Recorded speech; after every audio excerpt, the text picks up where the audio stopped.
जी कैफेट audit आज के lecture का आगाज करते हैं। लेक्चर नंबर हमारा 7। प्रीवियस लेक्चर में हमने फाइनेंशियल रिपोर्टिंग फ्रेमवर्क के बारे में और इसकी टाइप्स के बारे में स्टडी किया था। आज आपकी होम असाइनमेंट ड्यू थी, लेकिन आपको एक दिन की और एक्सटेंशन दी जा रही है। कल इंशाल्लाह आपकी होम असाइनमेंट हम डिस्कस करेंगे, चेक भी करेंगे और डिस्कस भी करेंगे। आज हम फाइनेंशियल रिपोर्टिंग फ्रेमवर्क के कंसेप्ट को आगे लेके चलते हैं। कल एक लास्ट में कंसेप्ट रह गया था एप्लीकेबल फाइनेंशियल रिपोर्टिंग फ्रेमवर्क, जो हमने डिस्कस करना है।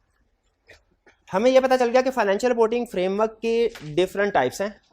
एक है जनरल पर्पस, एक है स्पेशल पर्पस, एक है फेयर प्रेजेंटेशन, एक है कंप्लायंस फ्रेमवर्क। अच्छा, फाइनेंशियल स्टेटमेंट्स जो बनेगी वो किसी ना किसी फ्रेमवर्क के मुताबिक बनेगी। ऐसे ही क्या ऐसा पॉसिबल है कि एक फाइनेंशियल स्टेटमेंट बहुत से फ्रेमवर्क के मुताबिक बने? ऐसा पॉसिबल नहीं है।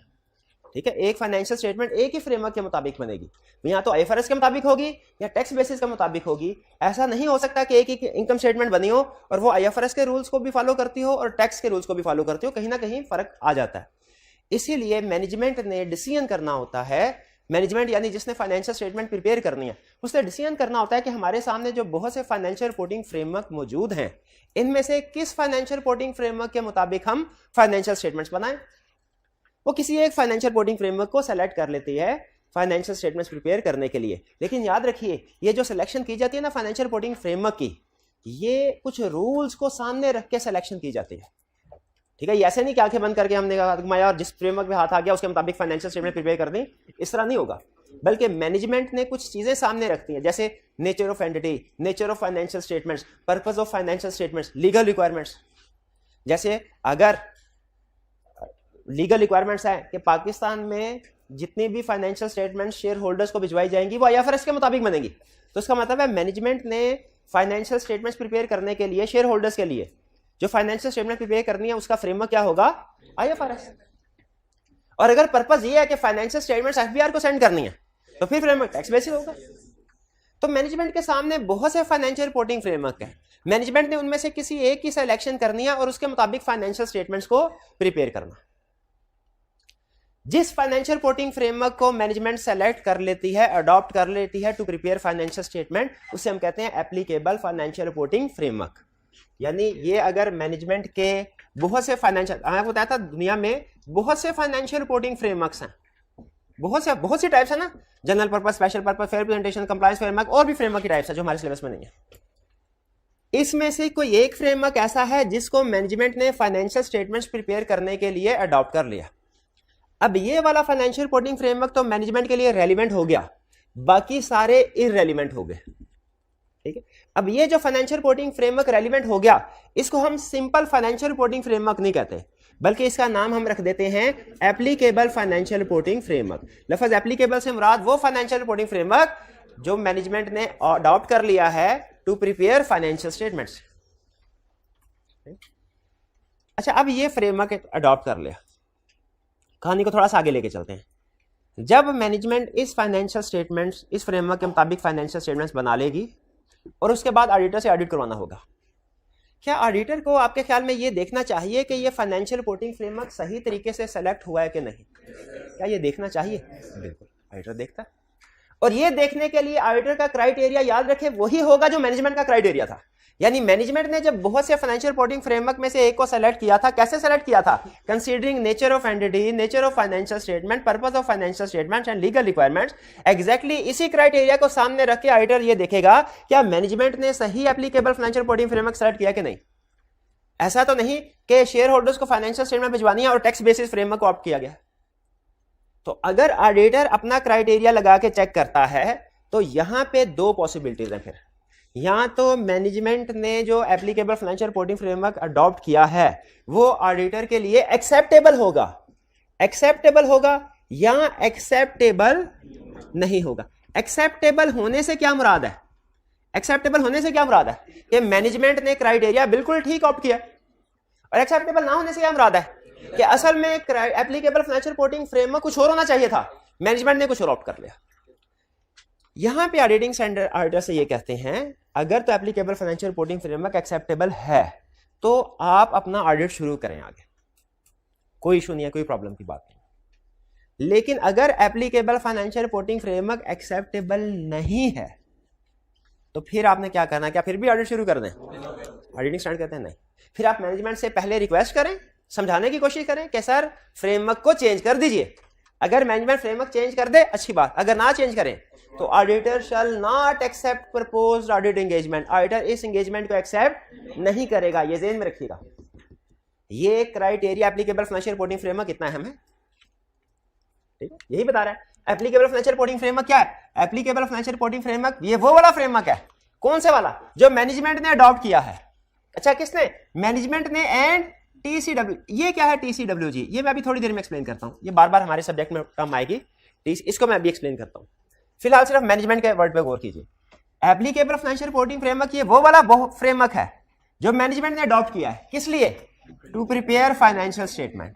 और कैसे सेलेक्ट किया है? अपनी मर्जी से नहीं, considering legal requirements, nature of entity, nature of financial statement, purpose of financial statement. और ये अगर ये एक्सेप्टेबल नहीं है तो ऑडिटर ऑडिट एंगेजमेंट को एक्सेप्ट नहीं करेगा। क्लियर हुई है बात? अच्छा, मुझे बताइए, एक कंपनी बैंक के पास लोन लेने के लिए गई, बैंक ने कहा मुझे फाइनेंशियल स्टेटमेंट्स प्रिपेयर करके दीजिए, लेकिन कैश बेसिस के ऊपर प्रिपेयर करके दीजिएगा क्योंकि हमें कैश में ज्यादा इंटरेस्ट है, कैश कहां से आ रहा है, कैश कहां से जा रहा है। मैनेजमेंट ने फाइनेंशियल स्टेटमेंट्स प्रिपेयर करके बैंक के सामने रख दी। बैंक ने कहा कि हम आपको लोन नहीं दे सकते, ले जाइए फाइनेंशियल स्टेटमेंट्स में। मैनेजमेंट ने डिसीजन किया चूंकि फाइनेंशियल स्टेटमेंट्स ऑलरेडी प्रिपेयर कर चुके हैं इसलिए दोबारा प्रिपेयर करने की जरूरत नहीं, यही फाइनेंशियल स्टेटमेंट हम शेयर होल्डर्स को भिजवा देते हैं। और ऑडिटर से कहा कि इन फाइनेंशियल स्टेटमेंट्स को ऑडिट कर दीजिए। क्या ऑडिटर को ऑडिट करना चाहिए? नहीं करना। क्यों नहीं करना चाहिए? Applicable financial reporting framework acceptable नहीं है। वो बैंक के लिए तो शायद एक्सेप्टेबल था, उसका पर्पस कुछ और था, लेकिन वो शेयर होल्डर के लिए एक्सेप्टेबल नहीं है। ऑडिटर को इस पे इस एंगेजमेंट को एक्सेप्ट नहीं करना। पहले मैनेजमेंट को कहना चाहिए सर कैश नहीं, एक्रूअल बेसिस के ऊपर कन्वर्ट करें इसको, आईएफआरएस के मुताबिक बनाएं। मैनेजमेंट ना माने तो ऑडिटर इस एंगेजमेंट को एक्सेप्ट नहीं करेगा। क्लियर हुई है बात? चलिए, अच्छा आगे। अब एक बहुत अहम वर्ड है जो कि ऑडिट के तकरीबन हर चैप्टर में यूज होता है, वो है those charged with governance. Those charged with governance. आप में से जिन स्टूडेंट्स ने लॉ पढ़ा है उनको भी शायद अंदाजा होगा, या जिन स्टूडेंट्स ने कोई मैनेजमेंट का सब्जेक्ट पढ़ा है उनको भी अंदाजा होगा कि किसी भी ऑर्गेनाइजेशन के अंदर हियरार्की होती है, यानी काम करने के। अच्छा, हियरार्की में सबसे ऊपर है शेयर होल्डर्स। शेयर होल्डर से नीचे कौन है? डायरेक्टर्स होते हैं। फिर उसके बाद नीचे सीईओ और दूसरे लोग, मैनेजमेंट के लोग, सीएफओ वगैरह और डिफरेंट डिपार्टमेंटल हेड्स। और फिर हर डिपार्टमेंटल हेड के नीचे फर्दर स्टाफ होता है जो उस डिपार्टमेंट में उसकी हेल्प करता है। ठीक, अब ये टिपिकल ऑर्गेनाइजेशनल स्ट्रक्चर मैं आपके सामने रख रहा हूँ, हियरार्की आपके सामने रख रहा हूँ। मकसद तो एक टर्म समझाना है, लेकिन इसके पीछे हमारे 4-5 और कंसेप्ट्स हैं जो इसके साथ लिंक करते हैं, इसलिए मैं उनको भी साथ जोड़ा, ठीक है, ताकि बेसिक्स डेवलप हो जाए हमारे एडवांस कंसेप्ट्स की। ऑर्गेनाइजेशन में कुछ लोग ऐसे होते हैं, मैनेजमेंट है वो लोग जिनकी जिम्मेदारी है कि रूटीन नेचर के डे टू डे ऑपरेशन जो है इनको ऑब्जर्व करना है और इनको चलाना है। और मैनेजमेंट से ऊपर डायरेक्टर्स, इनकी जिम्मेदारी होती है ओवरऑल डायरेक्शन देना ऑर्गेनाइजेशन को, पॉलिसी स्ट्रेटजीज फॉर्मुलेट करना, और इन स्ट्रेटजीज को आगे इंप्लीमेंट करना, एग्जीक्यूट करना वो मैनेजमेंट का काम है। किसी भी अगर एक कंपनी का, क्योंकि हमारे ज्यादातर क्लाइंट्स होते हैं ना जो ऑडिट क्लाइंट्स हैं, ऑडिट फर्म्स के, वो कोई ना कोई कंपनी होती। तो एक टिपिकल कंपनी में जो ऑर्गेनाइजेशनल स्ट्रक्चर होता है वो सबसे पहले ऊपर इसके शेयर होल्डर्स यानी ओनर्स अपॉइंट करते हैं डायरेक्टर्स को, जिन्हें बोर्ड ऑफ डायरेक्टर्स भी कहते हैं। बोर्ड ऑफ डायरेक्टर्स सारी डिसीजन मेकिंग यही कर रहे होते हैं, लेकिन ये डे टू डे बिजनेस को रन नहीं कर रहे होते। डे टू डे बिजनेस को रन करने के लिए, डेली बेसिस पे काम करने के लिए डायरेक्टर्स अपॉइंट करते हैं सीईओ को। सीईओ याद रखिए डायरेक्टर्स के अंडर होता है, इसको डायरेक्टर्स अपॉइंट करते हैं। सीला में आपने पढ़ा होगा कि CEO is appointed by directors. फिर उसके बाद सीईओ के अंडर सारे डिपार्टमेंट्स होते हैं, एक कंपनी के जितने भी डिपार्टमेंट्स हैं। जैसे फर्ज कीजिए एक कंपनी के कितने डिपार्टमेंट्स हो सकते हैं, बता दें, बहुत से। कौन कौन से? For example human resource department हो सकता है, लीगल डिपार्टमेंट हो सकता है, मार्केटिंग डिपार्टमेंट हो सकता है, accounting and finance department, IT department, research and development department, और भी कोई अदर जरूरत के लिहाज से। हाँ, इंटरनल आईटी डिपार्टमेंट भी हो सकता है, बिल्कुल ठीक। ये डिपार्टमेंट क्लियर हुए। अच्छा, अब मैं बाकी की जो डिस्कशन है ना वो अब मैं केस स्टडी को सामने रख के कर रहा हूँ। बाकी की कोई भी चीज आपको नोट्स में या किताब में नहीं मिलेगी, लेकिन केस स्टडी में फ्रीक्वेंटली यूज होते हैं ये कंसेप्ट, इसलिए मैं आपके साथ शेयर कर रहा हूं। ह्यूमन रिसोर्स डिपार्टमेंट ये क्या काम करता है? एम्प्लॉयज की हायरिंग करता है, एम्प्लॉयज को फायर निकालना हो वो काम भी इसके जिम्मे। सैलरीज ये डिसाइड करता है, टर्म इंक्रीमेंट वगैरह वो भी यही डिसाइड करेगा। एग्री करते हैं? लीगल डिपार्टमेंट क्या काम करता है? लीगल केसेस कंपनी के भी पे लड़ते हैं। मार्केटिंग डिपार्टमेंट क्या करता है? कंपनी की प्रोडक्ट्स की मार्केटिंग करता है, सेल्स एडवर्टाइजमेंट करता है, डिफरेंट पॉलिसीज के जी एम्प्लॉयज को बोनस देना कि अगर आपने सेल्स बढ़ाई तो 10% आपको बोनस, मार्केटिंग पॉलिसीज वगैरह। काउंटिंग एंड फाइनेंस डिपार्टमेंट क्या करता है? अकाउंट्स का काम करता है, फाइनेंशियल स्टेटमेंट प्रिपेयर करता है। ये वो डिपार्टमेंट है जो हम ऑडिटर्स के सबसे ज्यादा करीब होता है। हमारे सबसे ज्यादा हेलो हाय मिलना जुलना गपशप अकाउंटिंग एंड फाइनेंस डिपार्टमेंट से होता है, क्योंकि इसमें वो लोग हैं जो कि फाइनेंशियल स्टेटमेंट्स बनाए, जो जर्नल एंट्री रिकॉर्ड करते हैं, जो लेजर ट्रायल बैलेंस प्रिपेयर करते हैं, जो फाइनेंशियल स्टेटमेंट्स प्रिपेयर करते हैं। Accounting and finance department. IT department क्या करता है? वो आईटी सिस्टम लॉन्च करता है। आईटी सिस्टम में कोई चेंजेस करवानी हो वो चेंजेस आईटी सिस्टम करेगा। ठीक है, कभी आईटी सिस्टम में कोई प्रॉब्लम आ गया, बग आ गया, उसको ठीक आईटी डिपार्टमेंट करेगा। वेबसाइट वगैरह की monitoring. Research and development department ये रिसर्च करता है, और अगर इसकी रिसर्च सक्सेसफुल हो जाए तो फिर डेवलप करना, यानी मार्केट प्रोडक्ट्स को मार्केट में लाने के लिए एफर्ट करता है। और कुछ अदर को छोड़िए, अब मेरे सवाल का जवाब दीजिए। ये सारे डिपार्टमेंट सीईओ के अंडर आते हैं, एग्री करते हैं? हर डिपार्टमेंट का कोई ना कोई हेड होगा और उसके अंडर कुछ लोग काम कर रहे होंगे। ठीक है, अकाउंट्स एंड फाइनेंस डिपार्टमेंट का हेड को क्या कहते हैं भला? सीएफओ। बाकी भी डिपार्टमेंटल हेड के नाम है, लेकिन वो हमारे सब्जेक्ट से रेलिवेंट नहीं है। तो मुझे बताइए सीईओ और सीएफओ में से हायर पोजीशन पे कौन है? सीईओ। सीएफओ उसके अंडर है, ये ध्यान में रखिएगा, यानी सीएफओ रिपोर्टेबल टू सीईओ। आगे चलते हैं। Human source department. As auditor हमारे लिए ह्यूमन सोर्स डिपार्टमेंट रेलिवेंट है क्या? हमें ऑडिट करने के दौरान सिर्फ अकाउंटिंग एंड फाइनेंस डिपार्टमेंट से ही कंसर्न रखना चाहिए कि बाकी के डिपार्टमेंट से भी हमें एविडेंस मिल सकता है? बाकी के डिपार्टमेंट, अब यहाँ ये केस स्टडी का नॉलेज बिल्ड हो रहा है, ये आपको लिखी हुई कहीं, फिर बता रहा हूं, लिखी कहीं चीज नहीं मिलेगी, केस स्टडी का नॉलेज। ह्यूमन सोर्स डिपार्टमेंट से हमें क्या इंफॉर्मेशन मिल सकती है और वो हमारे किस एरिया के में यूज होगी? अच्छा, जिस स्टूडेंट से बताऊं पूछूं वो बताए, बाद में कोई ऐड करना चाहे तो कर ले। अब ह्यूमन सोर्स डिपार्टमेंट से हमें पेरोल की इंफॉर्मेशन मिलेगी, किस एम्प्लॉय की कितनी सैलरी है। ह्यूमन सोर्स डिपार्टमेंट से हमें पता चलेगा ड्यूरिंग द ईयर कितने एम्प्लॉय आए, कितने एम्प्लॉय रिजाइन करके गए। ह्यूमन सोर्स डिपार्टमेंट में पता चलेगा एम्प्लॉयज को बोनस दिया गया कि नहीं दिया गया, तो कितना बोनस दिया गया, ये सारे। और ये हमें पेरोल यानी सैलरीज के एरिया को वेरीफाई करते हुए इंफॉर्मेशन काम आएगी। एग्री करते हैं? चलिए, इसके बाद लीगल डिपार्टमेंट। लीगल डिपार्टमेंट में कौन सी इंफॉर्मेशन मिलेगी और हमारे किस एरिया में काम आएगी ऑडिट करते हुए? नहीं, जिस स्टूडेंट से पूछा। हाँ, लीगल डिपार्टमेंट से हमें लीगल केसेस की डिटेल पता चलेगी, कंपनी के अगेंस्ट कितने केसेस पेंडिंग है, कौन से केसेस कंपनी हार रही है, कौन से जीत रही है, ताकि जो केसेस हार रही है उनकी प्रोविजन रिकॉर्ड की जाए। ये डिपार्टमेंट हमारे किस एरिया को ऑडिट करते हुए काम आए? ये एक तो प्रोविजन के एरिया में और दूसरा डिस्क्लोजर्स में, disclosure notes to the accounts में जो लीगल केसेस का डिस्क्लोज देना होता है उसमें काम आएगा। ठीक है। मार्केटिंग डिपार्टमेंट, इससे हमें क्या इंफॉर्मेशन मिल सकती है? वन बाय वन जी। कौन सी प्रोडक्ट गुड डिमांड में है, कौन सी प्रोडक्ट की डिमांड डाउन जा रही है। ठीक है, कंपनी की मार्केटिंग पॉलिसीज क्या है, सेल्स पे कमीशन दे रहे हैं, डिस्काउंट दे रहे हैं कि नहीं दे रहे, कितना डिस्काउंट दे रहे हैं। अगर आपको पता चले किसी प्रोडक्ट पे 50% डिस्काउंट दे रहे हैं तो ये इंफॉर्मेशन आपके किस एरिया से रेलिवेंट है? नहीं, आपका फाइनेंशियल स्टेटमेंट में किस एरिया से रिलेटेड? सेल्स है? नहीं, ये आपकी इन्वेंट्री से रिलेट करते हैं। बता सकते हैं कैसे? अगर आपको पता चले कि कंपनी एक प्रोडक्ट पे सिग्निफिकेंट डिस्काउंट ऑफर कर रही है 50%, या उसकी जो मार्केट में डिमांड है वो डाउनवर्ड जा रही है, ये इन्वेंट्री को कैसे इफेक्ट करती है? NRV of inventory. इसका मतलब इन्वेंट्री की एनआरवी कम हो गई है, आपको लोअर ऑफ कॉस्ट एनआरवी के मुताबिक से राइट डाउन करना पड़ सकता है। भी कुछ समझ आया? मार्केटिंग डिपार्टमेंट ये सारी इंफॉर्मेशन ना केस स्टडी में वो देगा, आपको खुद फिर लिंक करना पड़ेगा। अच्छा, इस जगह से इंफॉर्मेशन मिली है, ये हमारे इस एरिया को अफेक्ट करती है। आगे अकाउंटिंग एंड सीएफओ। अच्छा, इसमें तो हमारा सारा ज्यादातर काम ही इससे रेलिवेंट होता है। कंपनी की काउंटिंग पॉलिसीज कौन सी हैं, क्या है, काउंटिंग एस्टिमेट्स क्या है, ड्यूरिंग ईयर चेंजेस वगैरह हुई हैं, डेप्रिसिएशन रेट क्या है, ठीक है, वगैरह वगैरह सारी इंफॉर्मेशन हमें अकाउंट्स एंड फाइनेंस डिपार्टमेंट से मिलते हैं।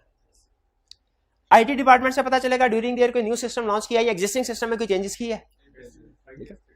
क्योंकि एक तो ये कि अगर कोई वेबसाइट वगैरह या कोई आईटी सिस्टम लॉन्च किया है तो उसकी कॉस्ट सही कैपिटलाइज हुई है कि नहीं, वो हमारे लिए रेलिवेंट होता है, क्योंकि आपको पता है आईटी सिस्टम जो है ना उनकी कॉस्ट सिग्निफिकेंट होती है, बाज़ औक़ात मिलियंस में इनकी कॉस्ट होती है। और दूसरा, सम टाइम ऐसा होता है कि आईटी डिपार्टमेंट में अगर कोई चेंजेस की जाए तो उनकी वजह से ट्रांजैक्शंस में कोई ना कोई एरर्स आने का खतरा होता है। इसीलिए अगर आईटी डिपार्टमेंट में सिग्निफिकेंट चेंजेस हों तो हम खास तौर पे ध्यान रखते हैं कि इसकी वजह से कोई ट्रांजैक्शन तो गलत रिकॉर्ड नहीं होगी। रिसर्च एंड डेवलपमेंट डिपार्टमेंट, कौन से प्रोजेक्ट चल रहे हैं, कितने कैपिटलाइज किए एक्सपेंसेस, जो एक्सपेंसेस कैपिटलाइज किए हैं क्या वो सही क्राइटेरिया मीट करते हैं कि नहीं, ये इनटेंजिबल एसेट्स से रिलेट करते हैं। IAS 38, हाँ जी बिल्कुल, उसमें क्राइटेरिया भी है, कोई क्राइटेरिया याद है आपको? चलें ठीक है, जो भी क्राइटेरिया ठीक है। अच्छा चलिए, ये डिपार्टमेंट्स क्लियर हो गया आपको। हर डिपार्टमेंट ने कुछ आगे फर्दर सपोर्ट स्टाफ रखा होता है, जैसे फाइनेंस डिपार्टमेंट ने CFO ने आगे सपोर्ट स्टाफ रखा होगा। ये सपोर्ट स्टाफ में कौन कौन से लोग शामिल हो सकते हैं, बहुत से, फॉर एग्जांपल कैशियर होगा जो कैश में लेन देन कर रहा होगा, इन्वेंट्री मैनेजर होगा जो इन्वेंट्री को संभाल रहा होगा, अकाउंट्स क्लर्क होगा जो कि अकाउंटिंग वगैरह कर रहा होगा, और भी बहुत से लोग होंगे। इसी तरह बाकी डिपार्टमेंट्स में भी डिफरेंट स्टाफ अपॉइंट किए गए होंगे। ये हियरार्की समझ आई आपको? डायरेक्टर्स के अंडर CEO और डिपार्टमेंटल हेड के under CFO, departmental head CFO है, इसके अंडर अदर स्टाफ। अब सुनिए, ऑडिट में कुछ टर्म्स यूज होती हैं, 3 टर्म्स यूज होती हैं, एम्प्लॉय, मैनेजमेंट और those charged with governance. Employ से मुराद ये लोग होते हैं, ये जूनियर, मोस्ट जूनियर लेवल पे जो लोग काम कर रहे होते हैं। मैनेजमेंट से मुराद वो लोग होते हैं जो कि पॉलिसी इंप्लीमेंटेशन वगैरह करते हैं, डे टू डे मैनेजमेंट जिनकी रिस्पॉन्सिबिलिटी होती है। जैसे हर डिपार्टमेंट का जो हेड होगा उसे कहते हैं मैनेजमेंट, और उस डिपार्टमेंटल हेड के अंडर जो लोग काम कर रहे होंगे उन्हें कहते हैं एम्प्लॉय। और डिपार्टमेंटल हेड के ऊपर डायरेक्टर्स कंट्रोल कर रहे होंगे इन सबको, और डायरेक्टर्स ने अपना एक रिप्रेजेंटेटिव CEO अपॉइंट किया होता है, ठीक, CEO अपॉइंट किया होता है। बेसिकली CEO, ये सारे डिपार्टमेंटल हेड है, ये CEO को रिपोर्ट करते हैं और CEO फिर डायरेक्टर्स को रिपोर्ट करता है। अब यहां पे थोड़ा सा इख्तलाफ है लॉ का और ऑडिट का। लॉ ये कहता है कि CEO की पोजीशन की वजह से CEO is a director, law ये कहता है। लेकिन ऑडिट ये कहता है, ऑडिटिंग स्टैंडर्ड ये कहते हैं CEO चूंकि डे टू डे बेसिस पे बिजनेस में मौजूद होता है, बिजनेस को मॉनिटर कर रहा होता है, ये मैनेजमेंट का पार्ट है। मैनेजमेंट में जो हाईएस्ट पर्सन, हाईएस्ट अथॉरिटी है ना, वो CEO है। तो याद रखें, ऑडिट के पेपर में आपने CEO को किसका पार्ट समझना है, मैनेजमेंट का, डायरेक्टर का पार्ट नहीं समझना। हालांकि लॉ में कुछ और कहा जाता है। यहां तक क्लियर? अब ये आपके सामने तीनों टर्म समझ आ गए। अच्छा, अब डायरेक्टर्स जो हैं, डायरेक्टर्स, इनका काम क्या, डायरेक्टर डेली बेसिस के ऊपर बिजनेस में आते हैं? नहीं, आपको पता है ये महीने, 2 महीने, 3 महीने के बाद एक मीटिंग करते हैं, आके डिसीजन मेकिंग करते हैं, फैसले करते हैं, और बाद में फिर मैनेजमेंट से कहते हैं आप 3 महीने इसके ऊपर एग्जीक्यूट करें। अब डायरेक्टर्स या बोर्ड ऑफ डायरेक्टर्स जो है ये 3 महीने के लिए बिजनेस से एब्सेंट हो गए, ठीक, लेकिन ये चाहते हैं कि हम जा तो रहे हैं। अब मैं आगे फर्दर ना ये CEO को मीट कर रहा हूं, इसकी डिस्कशन नहीं करूंगा, क्योंकि बार बार मैनेजमेंट एंड CEO, मैनेजमेंट ये कहना ना बार बार डुप्लीकेशन हो जाती है। सिर्फ मैनेजमेंट का वर्ड बोलूंगा, आपने अंदाजा लगा लेना CEO शामिल है। डायरेक्टर्स ने मैनेजमेंट की जिम्मेदारी लगा दी कि आपने बिजनेस को संभालना है, हम घर जा रहे हैं, महीने, 2 महीने, 3 महीने के बाद आएंगे। लेकिन डायरेक्टर्स को खतरा है कि कहीं हमारे पीछे ये कोई लोग गड़बड़ ना कर दे, कोई फ्रॉड करके भाग ना जाए। इसीलिए किसी एक बंदे को परमानेंट, किसी डिपार्टमेंट को परमानेंट डेली बेसिस पे मौजूद होना चाहिए कंपनी के अंदर, और उसकी जिम्मेदारी कोई काम करना नहीं हो, बल्कि दूसरों के काम को चेक करना वो ठीक काम कर रहे हैं कि नहीं। और अगर कोई रूटीन नेचर के मसले मसाइल है तो रिपोर्ट बना के मंथली हमें पहुंचा दिया करें। लेकिन अगर कोई ज्यादा सेंसिटिव, बड़ा गड़बड़ वाला मसला है तो इमीडिएटली हमें रिपोर्ट कर दे। तो क्या आप समझते हैं कि किसी एक डिपार्टमेंट की, किसी एक पर्सन की जरूरत है ऑर्गेनाइजेशन में जो डायरेक्टर्स के बिहाफ पे बाकी लोगों को ऑब्जर्व करे, और अगर कोई गड़बड़ है तो वो रिपोर्ट कर दे, ठीक है। जैसे सूबे के मामलात वो तो चीफ मिनिस्टर ने संभालने हैं, ठीक है, पैसे तो वही करने। गवर्नर का क्या काम होता है भला? चेक करना कि सही काम कर रहा है कि नहीं, अगर नहीं कि सही काम कर रहा तो रिपोर्ट करना आगे। एग्जैक्टली उसी तरह इन लोगों का काम गवर्नर का, ये चीफ मिनिस्टर का रोल नहीं, ये खुद से कोई काम नहीं करेंगे। ये जो डिपार्टमेंट आएगा इसे कहते हैं इंटरनल ऑडिट डिपार्टमेंट। इसे क्या कहते हैं? Internal audit department. इसको अपॉइंट कौन करता है? डायरेक्टर। ये खुद से कोई काम नहीं करते, लेकिन दूसरों के काम को चेक करते हैं, और अगर कोई गड़बड़ नजर आए तो डायरेक्टर्स को रिपोर्ट कर देंगे। इसे इंटरनल ऑडिट फंक्शन या इंटरनल ऑडिट डिपार्टमेंट कहते हैं। बताइए ये सारा स्ट्रक्चर समझ आ गया आपको? कौन सा डिपार्टमेंट किस जगह पे फिट है? चलिए अब आपको कंसल्ट बिल्डिंग की तरफ लेके चलता हूं। 3 टर्म, सबसे पहले 3 टर्म समझाने थे मैंने आपको। एक कहानी शुरू हुई थी TCWG से, यानी दोज चार्ज विद गवर्नेंस, लेकिन मैंने आपको दूसरी टर्म भी समझा रहा हूं। एम्प्लॉय से मुराद कौन है? मोस्ट बेसिक लेवल पे जो काम करते हैं लोग। इनसे ऊपर डिपार्टमेंटल हेड, इनको क्या कहते हैं? मैनेजर। मैनेजमेंट से ऊपर जो डायरेक्टर्स हैं इनको कहते हैं those charged with governance. Those वो लोग जिनकी जिम्मेदारी है गवर्नेंस, गुड गवर्नेंस कंपनी के अंदर। इनकी जिम्मेदारी है कंपनी के अंदर गुड गवर्नेंस रहे, कंपनी के स्ट्रेटेजिक डायरेक्शन, अकाउंटेबिलिटी, कंपनी के स्ट्रेटेजिक मामलात, ये सारे ये लोग देखते हैं। और चूंकि इंटरनल ऑडिट डिपार्टमेंट या इंटरनल ऑडिट फंक्शन भी इन्हीं लोगों ने स्टैब्लिश किया होता है, इसीलिए उसको भी समटाइम हम दोस्त साहब गवर्नेंस का ही हिस्सा मानते हैं कि ये दोस्त साहब गवर्नेंस का ही हिस्सा नहीं। इंटरनल ऑडिट डिपार्टमेंट मैनेजमेंट में नहीं आएगा वो, क्योंकि दोस्त साहब गवर्नेंस और मैनेजमेंट से उसका ताल्लुक ही कोई नहीं है। वो तो दोस्त साहब गवर्नेंस ने पॉइंट किया है, उनको रिपोर्ट कर रहा है, वो दोस्त साहब गवर्नेंस में आएगा। यहां तक क्लियर? चलिए अब मुझे ये बताइए, दो शार्विक गवर्नेंस की टर्म समझ आ गई। अब जहां जहां लिखा होगा मैनेजमेंट एंड दो शार्विक गवर्नेंस तो आपको समझ लग जाएगी कि मैनेजमेंट का मतलब डिपार्टमेंटल हेड सारे, दो शार्विक गवर्नेंस का मतलब प्लस डायरेक्टर्स भी शामिल हैं। और इंटरनल ऑडिट डिपार्टमेंट भी कहते हैं, इसे समटाइम ऑडिट कमेटी भी कहते हैं। थोड़ा सा फर्क है दोनों में, लेकिन हम अपने सब्जेक्ट की हद तक कोई फर्क नहीं रखते। ऑडिट कमेटी भी कहते हैं।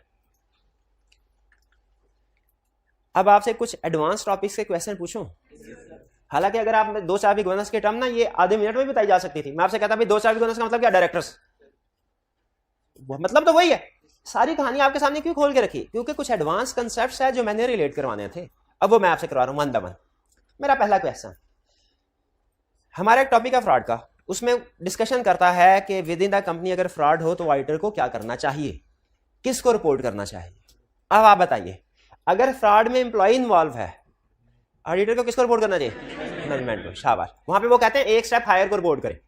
जाओ, एम्प्लॉय फ्रॉड में इन्वॉल्व है, किसको रिपोर्ट करें? मैनेजमेंट फ्रॉड में इन्वॉल्व है, किसको रिपोर्ट करें? दो शार्विक गवर्नेंस। और अगर दो शार्विक गवर्नेंस इन्वॉल्व है फिर शेयर होल्डर्स को या रेगुलेटरी अथॉरिटीज को। चलिए, ये फ्रॉड वाला तो एक बेसिक कंसेप्ट हमें क्लियर हो गया कि कम्युनिकेशन का रूल क्या है, एक स्टेप ऊपर कम्युनिकेट करना। जो बंदा फ्रॉड में इन्वॉल्व है उसे एक स्टेप, कम से कम एक स्टेप ऊपर वाले को कम्युनिकेट।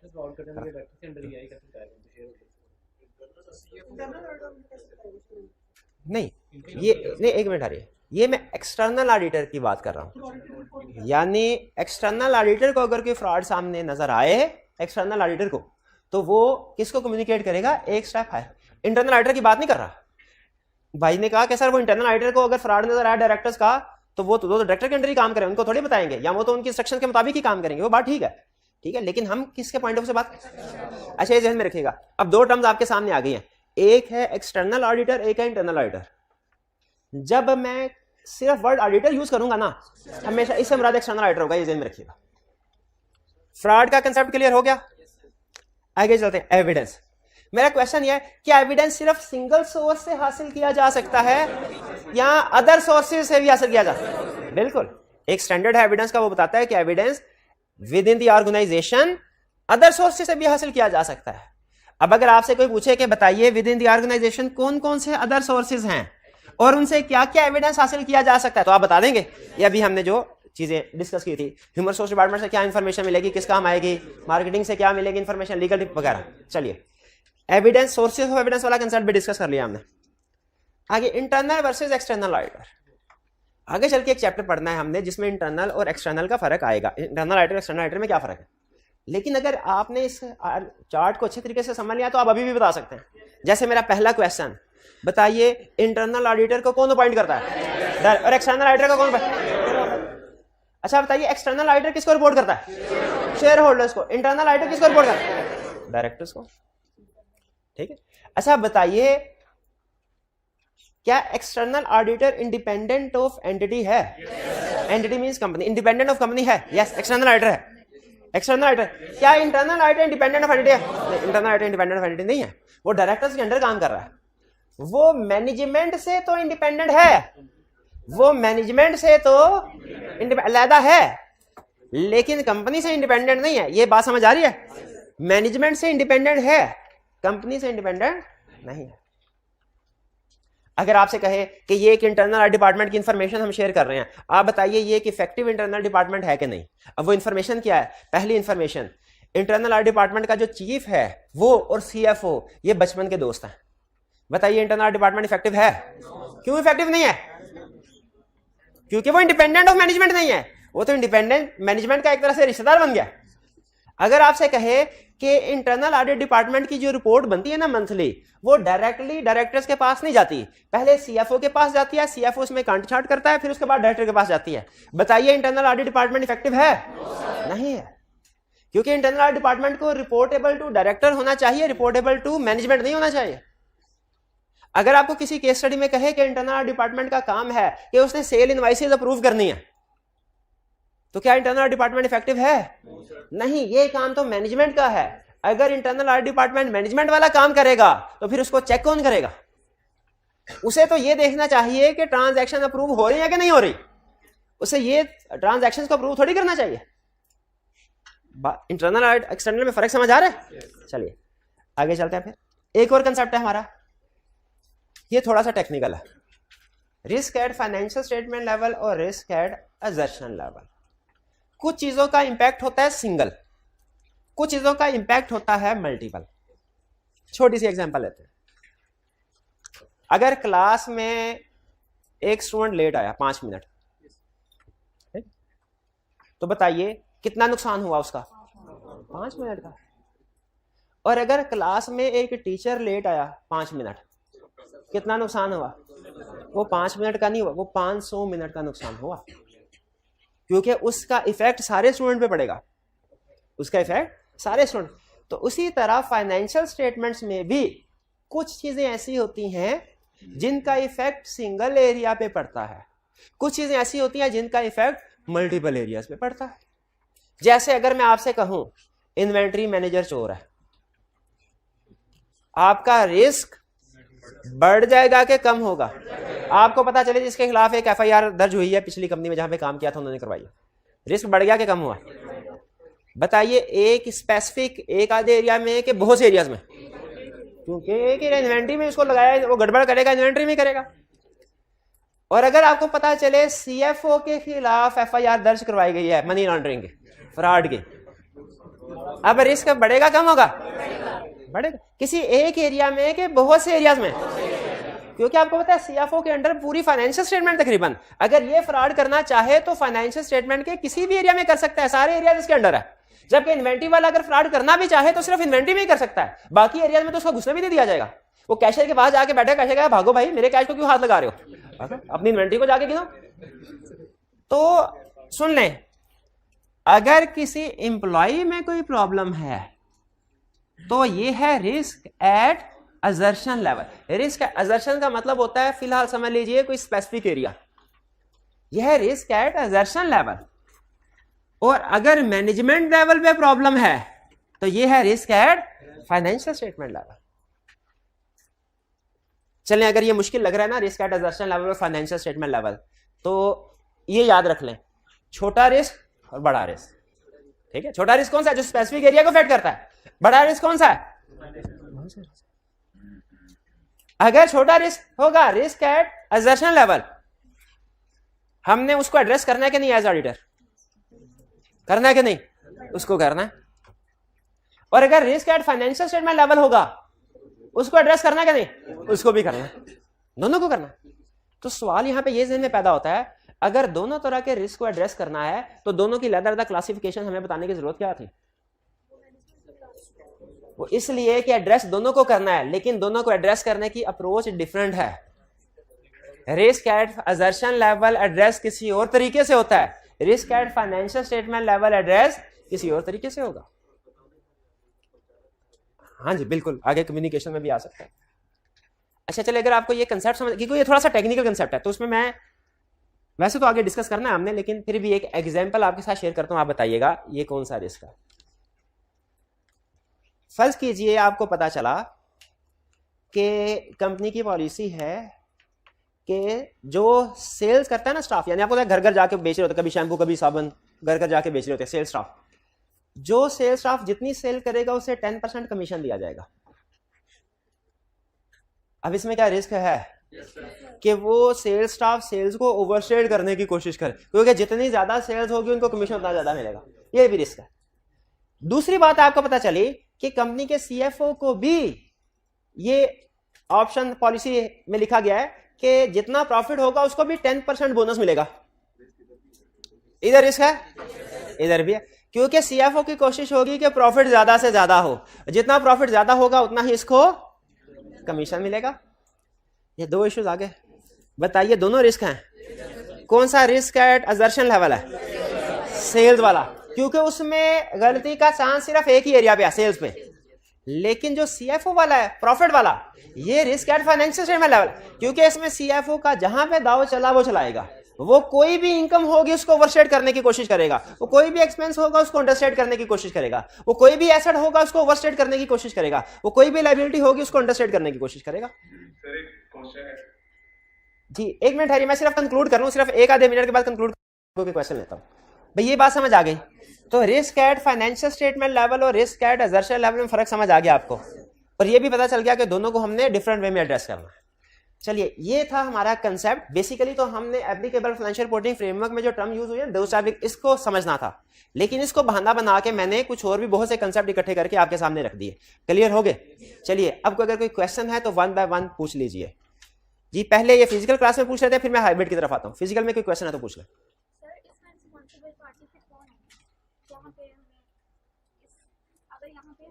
जी उन्होंने कहा कि सर इसमें रिस्पॉन्सिबल पार्टी कौन होगी। हमने 5 elements of assurance engagement study किए थे ना, तो रिस्पॉन्सिबल पार्टी, इसमें रिस्पॉन्सिबल पार्टी आपको याद है क्या था? मैनेजमेंट।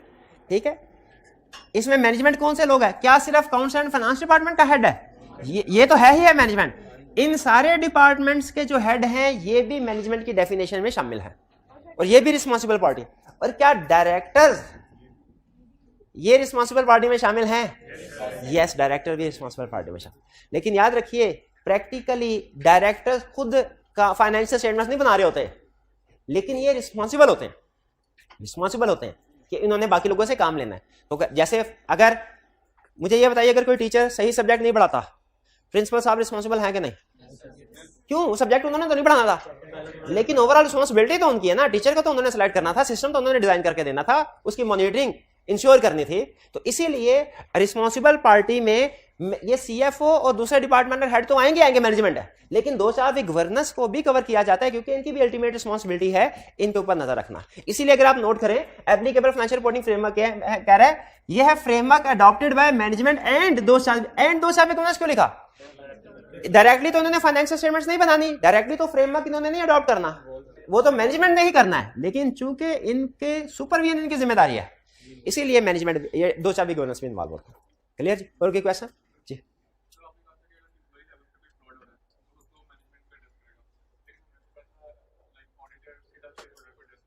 नहीं, हमने ये कभी नहीं पढ़ा। इनका क्वेश्चन ये है कि सर आपने कहा है कि अगर कहीं फ्रॉड सामने आता है तो कम से कम एक लेवल ऊपर रिपोर्ट करना होता है, यानी एम्प्लॉई का फ्रॉड मैनेजमेंट को, मैनेजमेंट का डायरेक्टर को। तो हमने तो ये पढ़ा हुआ शायद कहीं के फ्रॉड सारे डायरेक्ट शेयर होल्डर को रिपोर्ट करने होते हैं। नहीं, वो होते हैं वो फ्रॉड जो फाइनेंशियल स्टेटमेंट को इफेक्ट कर रहे होते हैं, और जो वो कम्युनिकेट करना। लेकिन याद रखें हमने विद इन द ऑर्गेनाइजेशन भी कम्युनिकेट करना है, वो तो एंड में करना ही करना है। मुझे आपके क्वेश्चन में सिर्फ एक लफ्ज डायरेक्ट पे इतराज है कि कोई भी फ्रॉड हो डायरेक्ट शेयर होल्डर्स को रिपोर्ट करना। शेयर होल्डर्स को रिपोर्ट जरूर करना है, इस बात में मैं आपके साथ एग्री करता हूं, लेकिन डायरेक्ट नहीं, स्टेप बाय स्टेप। ठीक है, पहले एम्प्लॉय का फ्रॉड मैनेजमेंट को, मैनेजमेंट का फिर उस तरीके से, ठीक है, रिपोर्ट करते हैं, लेकिन डायरेक्टली नहीं। जी क्या internal auditor assurance engagement perform कर सकता है? नहीं कर सकता। इसकी रीजन बताइए, क्या रीजन? क्यों नहीं कर सकता? इंडिपेंडेंट नहीं है वो, सिर्फ एक यही रीजन है, इंडिपेंडेंट नहीं। तो इसमें 3 पार्ट, इसमें 3 पार्टीज हैं ही नहीं, इसमें ऑडिटर तो नहीं, ये डायरेक्टर और इंटरनल ऑडिट इनको एक पार्टी समझे, बल्कि मैनेजमेंट को भी एक पार्टी समझे। ये सारी की सारी जो है ना, यहां से लेके नीचे तक सारी ये एक पार्टी समझे। शेयर होल्डर्स दूसरी पार्टी है और एक्सटर्नल ऑडिटर तीसरी पार्टी है, वो शो ही नहीं करवाई यहाँ पे। क्या इंटरनल ऑडिटर अगर चार्टर्ड अकाउंटेंट है, वो किसी और कंपनी में इंश्योरेंस एंगेजमेंट, अगर वो उस कंपनी से इंडिपेंडेंट है तो फिर कर सकता है। एक बंदा एक से ज्यादा काम याद रखे कर सकता है, ठीक है। एडवांस लेवल पे हमारी एक चैप्टर है लीगल रिक्वायरमेंट्स का, उसमें कुछ केस स्टडीज में वो ये भी पूछ लेता है कि एक चार्टर्ड अकाउंटेंट है, वो एक फर्म में पार्टनर है, वो दूसरी फर्म में भी पार्टनर है, इस फर्म में कोई गड़बड़ है जिसकी वजह से ये क्लाइंट ऑडिट नहीं कर सकती, क्या दूसरी फर्म जिसमें कोई गड़बड़ नहीं है वो वहां पे पार्टनर वहां पे कर सकता है ऑडिट? तो इसका जवाब होता है बिल्कुल कर। अगर गड़बड़ इस पार्टनर की वजह से नहीं है ना, तो फिर ये दूसरी जगह पे जाके कर। अगर गड़बड़ इस पार्टनर की वजह से है तो ये 10 फर्म्स भी घूम लेगा ना, तो 10 की 10 फर्म्स में अपॉइंटमेंट नहीं हो सकते, ठीक है। तो ये एक याद रखेगा, एक बंदा एक से ज्यादा जगहों पे काम कर सकता है, क्लियर। अच्छा, हाइब्रिड में अगर कोई क्वेश्चन है तो पूछ लीजिए, हाइब्रिड वाले स्टूडेंट।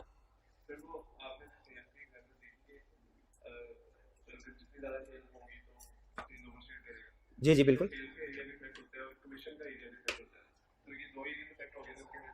बट ठीक है, समझ गया मैं, समझ गया। अब असल में टाइम कम है, सवाल उन्होंने ऐसा कर दिया कि दिल कर रहा है जरा उसका आंसर एक्सप्लेन करूं डिटेल में, लेकिन बहरहाल फिलहाल आपके क्वेश्चन का मैं आंसर ब्रीफली कर रहा हूं, बाद में किसी चैप्टर में डिटेल आंसर इसका बताऊंगा। आपका क्वेश्चन मैं सबके लिए रिपीट कर रहा हूं। क्वेश्चन उन्होंने ये पूछा, सर आपने कहा अगर एक आधे एरिया पे इफेक्ट हो वो है असर्शन लेवल, और बहुत से एरियाज पे इफेक्ट हो फाइनेंशियल, तो अगर सेल्स में गड़बड़ हो वो तो डेटर्स को भी इफेक्ट करेगा, वो तो प्रॉफिट को भी इफेक्ट करेगा, वो तो कमीशन को भी इफेक्ट करेगा। तो ये असर्शन लेवल तो ना, ये तो फाइनेंशियल स्टेटमेंट लेवल हुआ। कंसेप्चुअली उन्होंने बिल्कुल ठीक पूछा, सही सोचा, सही जवाब दिया। लेकिन याद रखिए हमारा अकाउंटिंग सिस्टम चलता है डबल एंट्री सिस्टम, और डबल एंट्री सिस्टम में लाजिम है कि एक ट्रांजैक्शन कम से कम भी 2 एरियाज को जरूर इफेक्ट करेगी। एक ट्रांजैक्शन कम से कम भी 2 एरियाज को जरूर। तो जब हम कहते हैं ना कि उसका इफेक्ट सिंगल एरिया पे है, तो उससे मुराद उस डायरेक्ट एरिया में है। आगे जो कॉन्सिक्वेंशियल इंपैक्ट आता है ना, वो कंसीडर नहीं करते। कॉन्सिक्वेंशियल इंपैक्ट समझ रहे हैं आप? उस एक रीजन की वजह से, जैसे अगर आप सेल्स में 1 रुपए की ओवर स्टेटमेंट कर दें, तो अगर आप कंसेप्चुअली सोचें, उसकी वजह से ग्रॉस प्रॉफिट भी चेंज हो गया, नेट प्रॉफिट भी चेंज हो गया, करंट एसेट डेटर भी चेंज हो गए, प्रोविजन फॉर बैड डेट भी चेंज हो गई, कमीशन भी चेंज हो गया। लेकिन ये सारे के सारे कॉन्सिक्वेंशियल इंपैक्ट है, यानी टोटल आ रहा है। समझ, एक चीज की वजह से जो दूसरे इफेक्ट होते हैं ना, उसको हम सिंगल इफेक्ट ही लेते हैं, ये ध्यान में रखिएगा, उसको हम सिंगल। तो अगर सेल्स की वजह से, सेल्स के गलत होने की वजह से आगे अगर कोई दूसरे एरियाज गलत हो रहे हैं, तो उसको हम सिंगल असर्शन लेवल ही लेंगे। हाँ, अगर वो क्वेश्चन में ये कहे कि सेल इनवाइसेस की अप्रूवल नहीं हो रही, परचेज इनवाइसेस की भी नहीं हो रही, पे रोल पे की गई है उसकी भी अप्रूवल नहीं हुई, तो ये डिफरेंट ट्रांजैक्शंस हैं, ये फाइनेंशियल स्टेटमेंट लेवल है। लेकिन अगर वो कहे सिर्फ पे रोल की प्रोसेसिंग ठीक नहीं हुई, तो ये असर्शन लेवल। अब इस पे रोल की वजह से हो सकता है क्रोल भी गलत हो सकता है प्रॉफिट भी गलत हो, लेकिन वो उसका कॉन्सिक्वेंशियल इंपैक्ट आएगा। जी भाई, क्लियर हुआ? कुछ जिन्होंने क्वेश्चन पूछा था। चलिए आगे चलते, आगे फर्दर बहरहाल इसको मैंने मजीद डिस्कस करना आगे किसी फ्यूचर टॉपिक में, लेकिन फिलहाल आपको ये बता दिया कि अगर सेल्स 1 रुपये से ओवरस्टेटेड है, तो और इसकी वजह से जो 4-5 एरियाज इफेक्ट होंगे, वो फाइनेंशियल स्टेटमेंट लेवल नहीं कहलाएगा, असर्शन लेवल ही रहेगा। जी,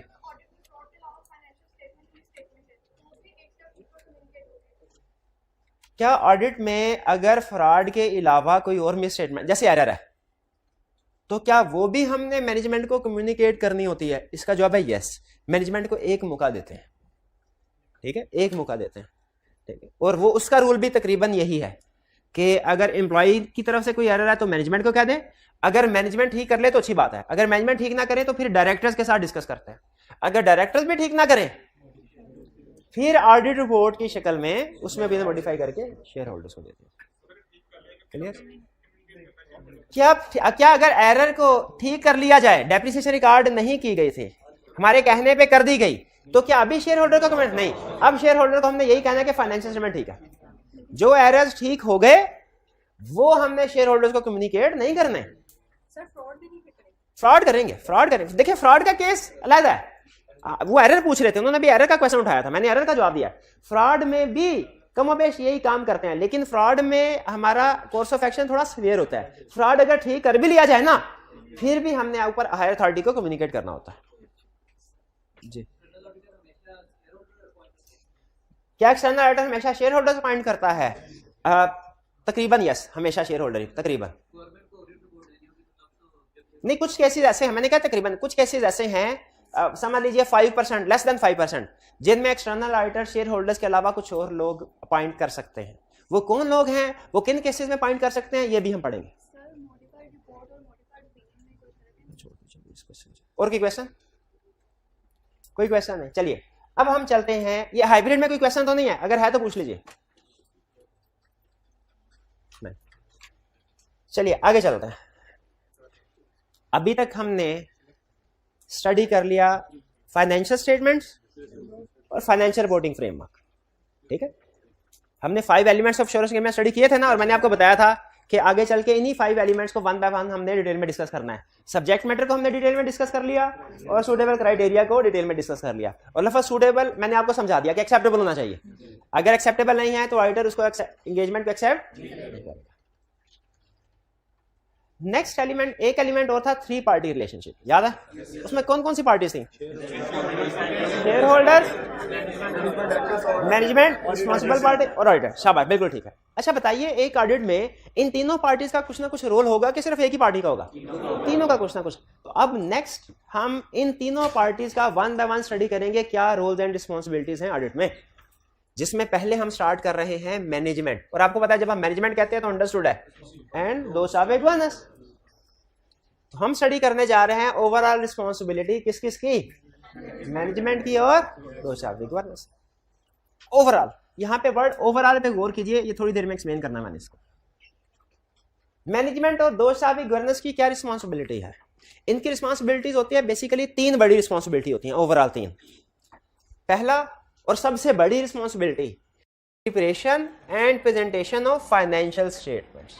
फाइनेंशियल स्टेटमेंट्स को प्रिपेयर करना कैसे? In accordance with applicable financial reporting framework, यानी जो applicable financial reporting framework select किया है उसके मुताबिक फाइनेंशियल स्टेटमेंट प्रिपेयर करना, ये इनकी सबसे पहली और सबसे बड़ी रिस्पॉन्सिबिलिटी है। और फाइनेंशियल स्टेटमेंट प्रिपेयर करने में आपको पता है ये अकाउंटिंग एस्टिमेट्स भी अप्लाई करते हैं, अकाउंटिंग पॉलिसीज भी अप्लाई करते हैं। इन्होंने सिलेक्शन करनी होती है, अकाउंटिंग पॉलिसीज बहुत सी होती है ना, इन्होंने अकाउंटिंग पॉलिसीज को सेलेक्ट करना है, एस्टिमेट्स को सेलेक्ट करना है और फिर अप्लाई करना है। फाइनेंशियल स्टेटमेंट्स प्रिपेयर करते हुए क्या एस्टिमेट्स और अकाउंटिंग पॉलिसीज का इंपैक्ट आता है? बिल्कुल आता है। पहली जिम्मेदारी क्या हुई मैनेजमेंट की? एग्री करते हैं? ये मैनेजमेंट की जिम्मेदारी, ऑडिटर की जिम्मेदारी तो नहीं है? नहीं। दूसरी, do design and implementation of internal control. Internal control को डिजाइन और इंप्लीमेंट करना। कौन सा इंटरनल कंट्रोल? जो relevant to preparation of financial statements हो। मुझे बताइए, फाइनेंशियल स्टेटमेंट्स प्रिपेयर करनी है, क्या एक अच्छे इंटरनल कंट्रोल के बगैर फाइनेंशियल स्टेटमेंट प्रिपेयर हो सकती हैं? नहीं हो सकती। इसीलिए फाइनेंशियल स्टेटमेंट्स की रिस्पॉन्सिबिलिटी तो है ही है मैनेजमेंट की, साथ ही साथ इंटरनल कंट्रोल को भी डिजाइन इंप्लीमेंट करना, यह भी मैनेजमेंट की रिस्पॉन्सिबिलिटी है। अगर मैनेजमेंट ये दोनों रिस्पॉन्सिबिलिटीज पूरी कर लें तो फिर भी ऑडिट नहीं हो सकता। इसलिए कि ऑडिट करने के लिए जरूरी है मैनेजमेंट ऑडिटर को कुछ इंफॉर्मेशन प्रोवाइड करे जो हो सकता है फाइनेंशियल स्टेटमेंट्स में ना आ रही हो। जैसे फाइनेंशियल स्टेटमेंट्स में ये तो आ रहा होगा कि पिछले साल 10 मिलियन सैलरीज एक्सपेंस था, इस साल 14 मिलियन है, लेकिन इसकी रीजन कि पिछले साल कितने एम्प्लॉइज थे, इस साल कितने एम्प्लॉइज, उनकी सैलरी पिछले साल कितनी थी, इस साल कितनी है, कितने एम्प्लॉइज इस साल छोड़ के गए हैं, कितने एम्प्लॉइज इस साल नए आए हैं, प्रमोशन बोनस कितने मिले हैं, ये सारी डिटेल इंफॉर्मेशन फाइनेंशियल स्टेटमेंट्स में प्रोबेबली नहीं होगी, लेकिन ये वेरीफाई करने के लिए जरूरी है फाइनेंशियल स्टेटमेंट को। फाइनेंशियल स्टेटमेंट्स में ये तो आ रहा होता है कि बैंक में कितना कैश पड़ा हुआ है, लेकिन वो किस बैंक में पड़ा हुआ है, कितने बैंक्स हैं, कौन कौन से बैंक में, किस ब्रांच में है, ये नहीं लिखा। हालांकि वेरिफिकेशन के लिए ये इंफॉर्मेशन भी जरूरी है। फाइनेंशियल स्टेटमेंट्स में ये तो आ रहा होगा इन्वेंट्री कितनी है, लेकिन उस इन्वेंट्री में कौन कौन सी चीजें शामिल है, उनमें से कौन कौन सी इन्वेंट्री ऐसी है जो ऑब्सोलीट है, उसकी मार्केट वैल्यू क्या है, ये सारी चीजें अलग अलग करके फाइनेंशियल स्टेटमेंट्स में, हालांकि ये उस फिगर को वेरीफाई करने के लिए जरूरी है। फिक्स एसेट्स कितने हैं, डेटर्स कौन है, किन से पैसे लेने हैं, ये सारी डिटेल। आप एग्री करते हैं कि फाइनेंशियल स्टेटमेंट्स में वो सारी डिटेल्स नहीं आ रही होती जो वेरिफिकेशन करने के लिए जरूरी है। जो शेयर होल्डर्स के लिए जरूरी है वो सारी इंफॉर्मेशन आ रही होगी शायद, लेकिन जो ऑडिटर के लिए जरूरी है वो सारी इंफॉर्मेशन नहीं आ रही होगी। इसीलिए मैनेजमेंट की एक और जिम्मेदारी लगाई गई है, और ये रिस्पॉन्सिबिलिटी ना सिर्फ ऑडिटिंग स्टैंडर्ड्स लगाते हैं बल्कि कंपनीज एक्ट भी रिस्पॉन्सिबिलिटी लगाता है मैनेजमेंट की, कि आपने ऑडिटर को इंफॉर्मेशन प्रोवाइड करनी है जो वो चाहे, ऑडिट से रेलिवेंट जो भी इंफॉर्मेशन चाहे वो प्रोवाइड कर दे। तो प्रोवाइड इंफॉर्मेशन टू ऑडिटर, खुद से इंफॉर्मेशन प्रोवाइड कर दो। जैसे आपको पता है कि डेटर्स 50 लाख के हैं, आपको पता है कि ऑडिटर ने मांगने हैं, पता पूछना है कि कौन कौन से डेटर, तो खुद से ही इंफॉर्मेशन प्रिपेयर करके दे दो कि सर ये 50 लाख में ये ब्रेकअप है, ये डिटेल है, इस बंदे से इतने पैसे लेने हैं, खुद से कर दो। अगर ऑडिटर एडिशनल इंफॉर्मेशन मांगे मजीद, वो भी दे दो। और अगर ऑडिटर कहे कि अपने एम्प्लॉइज पे अनरिस्ट्रिक्टेड एक्सेस दीजिए, वो भी प्रोवाइड। जैसे अगर सैलरीज एक्सपेंस इंक्रीज आ रहा है, मैनेजमेंट खुद से इंफॉर्मेशन देते, सर ये हमारे एम्प्लॉइज की लिस्ट है। अगर ऑडिटर के अच्छा इनके CNIC नंबर वगैरह भी ले, एडिशनल मैनेजमेंट वो भी प्रोवाइड करे। अगर ऑडिटर के अच्छा इनमें से जो एम्प्लॉइज नहीं है ना, मैं उनसे मुलाकात करना चाहता हूं देखने के लिए कि जेन्युइन एम्प्लॉइज हैं कि घोस्ट एम्प्लॉइज हैं, तो मैनेजमेंट अनरिस्ट्रिक्टेड एक्सेस प्रोवाइड करे। मैनेजमेंट के ठीक है सर, आपको एम्प्लॉय से मिलवा देते हैं, ठीक है, हमारी तरफ से कोई रिस्ट्रिक्शन नहीं। तो ये मैनेजमेंट की 3 रिस्पॉन्सिबिलिटीज हैं, financial statements, internal control, information provide. ये तीनों रिस्पॉन्सिबिलिटीज पूरी होंगी तो ऑडिट होगा, वरना नहीं हो सकता। ऐसा नहीं है कि अगर फाइनेंशियल स्टेटमेंट्स प्रिपेयर ही नहीं की और ऑडिटर ऑडिट कर ले, या मैनेजमेंट इंफॉर्मेशन ही प्रोवाइड ना करे और ऑडिटर ऑडिट कर ले, ऐसा नहीं हो सकता। इसीलिए ये तीनों मैनेजमेंट का ये तीनों रिस्पॉन्सिबिलिटीज पूरा करना जरूरी है। अच्छा मुझे ये बताइए, आप ऑडिट के स्टार्ट में अभी आप टर्म्स एंड कंडीशन एग्री हो रही है, आपने मैनेजमेंट से कहा सर आप अपनी ये रिस्पॉन्सिबिलिटीज मानते हैं कि आपकी ये जिम्मेदारी, बाद में मुकर तो नहीं जाएंगे? मैनेजमेंट ने कहा जी बिल्कुल हम मानते हैं। क्या इन रिस्पॉन्सिबिलिटीज का इंगेजमेंट लेटर में लिखवा देना बेहतर है कि नहीं? बिल्कुल है। इसीलिए हम इंगेजमेंट लेटर में इन रिस्पॉन्सिबिलिटीज को इंक्लूड करवाते हैं। और इन रिस्पॉन्सिबिलिटीज का एक और नाम भी है प्रीमाइज ऑफ ऑडिट। प्रीमाइज का मतलब होता है फाउंडेशंस या बेसिक्स। ये वो चीजें हैं जो बेसिक्स ऑफ ऑडिट है। अगर मैनेजमेंट अपनी इन रिस्पॉन्सिबिलिटीज को एक्सेप्ट करेगी, एग्री करेगी, तो फिर हम ऑडिट करते हैं, वरना ऑडिट नहीं करते। ये मैनेजमेंट की ओवरऑल रिस्पॉन्सिबिलिटी 3 समझ आ गई आपको? अगर मैनेजमेंट अपनी इन 3 रिस्पॉन्सिबिलिटीज को एक्सेप्ट करे, एक्नॉलेज करे, अंडरस्टैंड करे, तो हम कहते हैं प्रीमाइज ऑफ ऑडिट प्रेजेंट है, हम ऑडिट करने को तैयार है। और अगर मैनेजमेंट अपनी इन रिस्पॉन्सिबिलिटीज को एक्नॉलेज ना करे तो फिर कोई ऑडिट नहीं होगा। हम कहेंगे प्रीमाइज ऑफ ऑडिट प्रेजेंट नहीं है, नो ऑडिट। तो इन 3 चीजों का मैनेजमेंट का ये एक्नॉलेज करना, देखिए एक एक कंसेप्ट मैनेजमेंट की रिस्पॉन्सिबिलिटीज, वो तो ये 3 है, और एक कंसेप्ट है कि मैनेजमेंट अपनी इन रिस्पॉन्सिबिलिटीज को माने, एग्री करे, पूरी करेगी इंगेजमेंट लेटर की। इसे कहते हैं प्रीमाइज ऑफ ऑडिट। अगर मैनेजमेंट अपनी इन रिस्पॉन्सिबिलिटीज को एग्री करती है, एक्नॉलेज करती है, अंडरस्टैंड करती है, इसे कहेंगे premise of audit. Premise of audit yes है तो ऑडिट भी yes, premise of audit no, audit भी no. Premise of audit no का मतलब क्या है कि मैनेजमेंट कहे हमने ये काम नहीं करना। यहां तक बात समझ आई? हर एक चीज।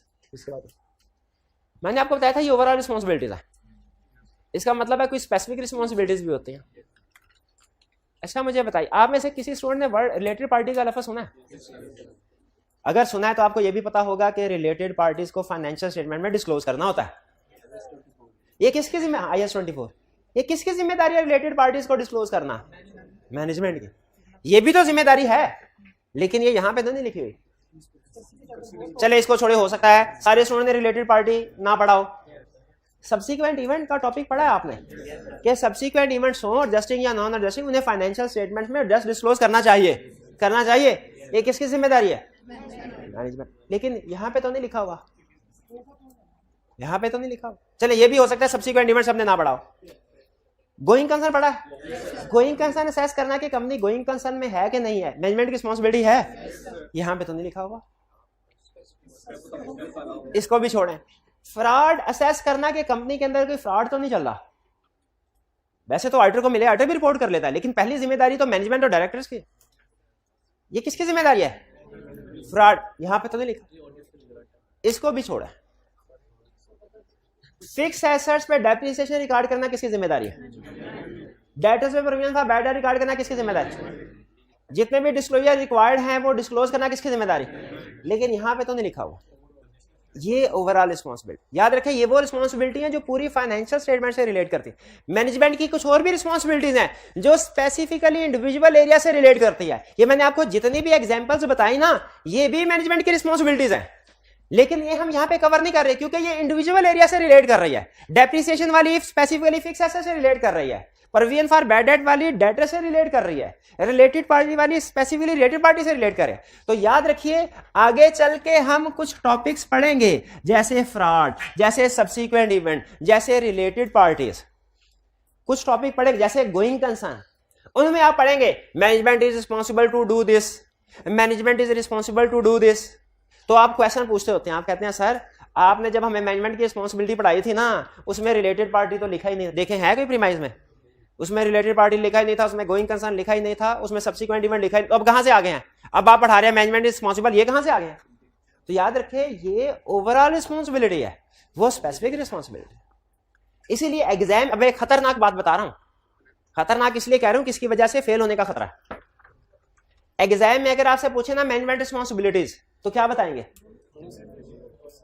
कुछ नहीं, पहले आगे पढ़ लेना है कि क्या कह रहा है कि management responsibility relating to fraud, तो फ्रॉड वाली, रिलेटिंग टू रिलेटेड पार्टीज तो related party, relating to subsequent event तो वो वाली, management responsibility relating to going concern तो वो वाली। और अगर सिर्फ कहीं मैनेजमेंट रिस्पॉन्सिबिलिटीज या management responsibility relating to financial statements, तो फिर ये वाली रिस्पॉन्सिबिलिटीज लिखनी है। ठीक है, ये स्पेसिफिक में और ओवरऑल रिस्पॉन्सिबिलिटीज में फर्क है। अभी स्पेसिफिक पढ़ाई नहीं, आपको कोई भी नहीं पढ़ाई, आपको नहीं पता रिलेटेड पार्टी क्या है, गोइंग कंसर्न क्या है, सब्सिक्वेंट इवेंट क्या है, कोई इशू नहीं है, कोई इशू नहीं है, क्योंकि मैंने समझाया नहीं। लेकिन ये बता दिया कि ये कोई दुनिया में चीज है जरूर और हमने पढ़नी भी है, और ये ओवरऑल रिस्पॉन्सिबिलिटी से डिफरेंट है, वो स्पेसिफिक रिस्पॉन्सिबिलिटी होगी। कुछ समझ आया?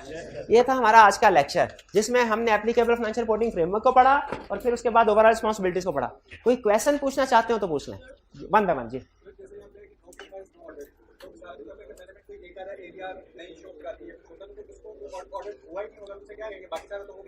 देखें यहां पे सुन लें, यहां पे उन्होंने कहा सर मैनेजमेंट अगर फाइनेंशियल स्टेटमेंट्स प्रिपेयर ही नहीं करती तो प्रीमाइस प्रेजेंट नहीं है, हम ऑडिट एक्सेप्ट नहीं करेंगे। लेकिन अगर मैनेजमेंट ने फाइनेंशियल स्टेटमेंट्स प्रिपेयर की, उनमें कोई एक आधी गलती हो गई, एक आधी गलती होगी या कोई एक आधा काम करना था उन्होंने नहीं किया, वो याद रखें, वो इसमें नहीं आएगा।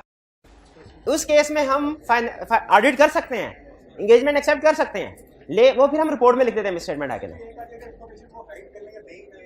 हाँ वो बाद में देखेंगे। देखें एक आधी इंफॉर्मेशन, जैसे हमें किसी रिलेटेड पार्टी की इंफॉर्मेशन नहीं दी, ठीक है, वो एक अलग बात है, वो छोटा इशू है, वो हम रिपोर्ट में फिर डिस्कस कर लेते हैं। यहां पे तो ये बता रहा है मैनेजमेंट आपसे कहे फाइनेंशियल स्टेटमेंट्स मैंने बनानी ही नहीं, आप ही बनाएंगे, वो मसला है, हम एक्सेप्ट नहीं करेंगे। यहां पे कह रहे हैं ऑडिटर को हम आपको कोई इंफॉर्मेशन देंगे ही नहीं, यहां पे वो मसला है। ठीक है, तो ये ओवरऑल अगर वो मैनेजमेंट ना करें तो फिर एंगेजमेंट को एक्सेप्ट कर लें। हाँ अगर बाकी की इंफॉर्मेशन दे दी, एक आधी इंफॉर्मेशन हमें ऑडिट के दौरान में नहीं मिली, वो फिर हम रिपोर्ट में डिस्कस कर लेंगे। नो प्रीमाइज वाली बात, ये सारे ना तीनों चीजें मिलकर इन्हें प्रीमाइज करते हैं। मैनेजमेंट और दो चार्ज में गवर्नेंस का इन तीनों चीजों पे एग्री होना, तीनों चीजों पे प्रीमाइज कहते हैं। तो प्रीमाइज तीनों को कवर कर रहा है। मैनेजमेंट ने कहा फाइनेंशियल स्टेटमेंट नहीं बनानी, तो इसमें भी हम कहेंगे प्रीमाइज नहीं है। मैनेजमेंट ने कहा हम फाइनेंशियल, हम इंफॉर्मेशन प्रोवाइड नहीं करेंगे, तो इसमें भी हम कहेंगे प्रीमाइज नहीं।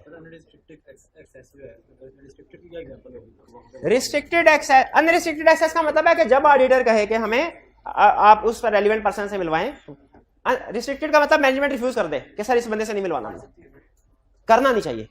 मैनेजमेंट एक्सेस को रिस्ट्रिक्ट कर सकती है लेकिन करना नहीं चाहिए। जी जी हाइब्रिड से पूछिए क्वेश्चन। जी क्वेश्चन यह है कि क्या स्पेसिफिक रिस्पांसिबिलिटीज भी एंगेजमेंट लेटर में लिखनी होती है? इसका जवाब है नहीं। ठीक है, स्पेसिफिक रिस्पांसिबिलिटीज अंडरस्टूड। मैंने असल में अगर आप नोट करें ना, अब मैं आपको एक पता की बात बताता हूं, अगर आप नोट करें तो जितनी भी स्पेसिफिक रिस्पांसिबिलिटीज है ना, असल में इस वाले में कवर हो जाती हैं। अगर मैनेजमेंट ये वादा कर लेना कि मैं सही सही फाइनेंशियल स्टेटमेंट बनाऊंगी, तो उसका मतलब है वो सारी भी कवर हो जाती हैं। इसीलिए स्पेसिफिक रिस्पांसिबिलिटीज को एंगेजमेंट लेटर में लिखना जरूरी नहीं है। जी और कोई क्वेश्चन?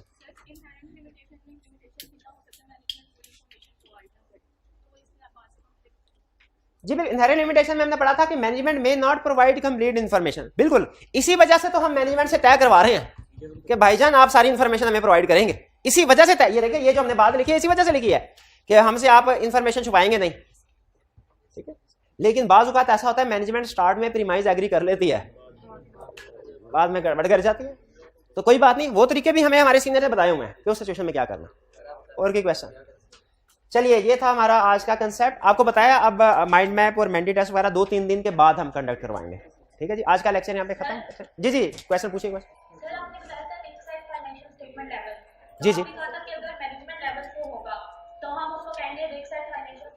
बिल्कुल ऐसे ही है।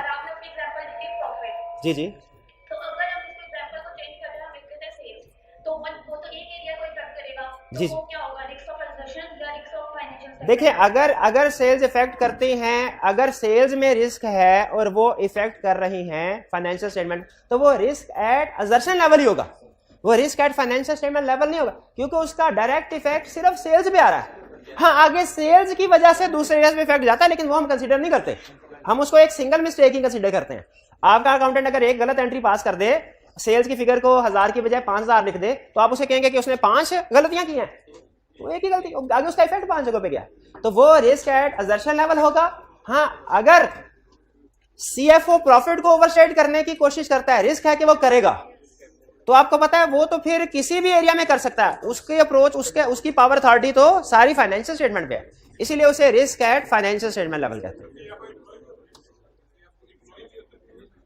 नहीं, सीएफओ एम्प्लॉय नहीं होता, सीएफओ मैनेजमेंट का हिस्सा होता है। ऑडिट में सीएफओ मैनेजमेंट का हिस्सा है। ठीक है, चलिए आज का लेक्चर यहाँ पे खत्म करते हैं हम। अल्लाह हाफिज।